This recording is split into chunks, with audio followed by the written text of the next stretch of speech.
what have you put forward for my question one, the economic benefits of maintaining the resource as is in terms of tourism and in the values of perpetuity of having that resource available?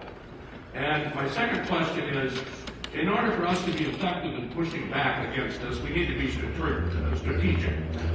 So where is the point of the strategic pushback? Is it Wisconsin League of Conservation voters?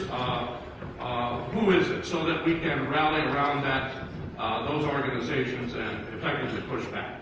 Thank you. I think really interesting questions, and I know I'm going to try not to get long-winded answering them, but I'll just say this. If we had to engineer a filtration system, a water purification plant that could handle, let's just say, 25 billion gallons of water a day, and that has a special magic in it, a magic meaning the ability to sustain life, how much would that cost to build that kind of plant, operating plant? What do I mean by magic in the water? Even my 11-year-old daughter understands that when she goes to Walmart to buy a goldfish, she can't come home and put that in tap water. That tap water doesn't have that magic thing to sustain life. It's got to sustain leeches and wild rice, babies, blue herons, white pines, cedar roots, and cedar trees, and snakes, chickadees, and all those types of things, along with sturgeon and walleyes. It's got to sustain all of that stuff. And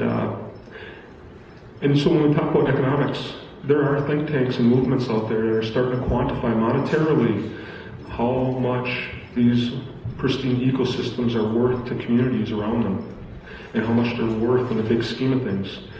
The Wisconsin Wetlands Association probably has some links on their website that would cut to those notions. And I would encourage you guys to take a look at that, Wisconsin Wetlands Association. The other answer is, I think, subjective.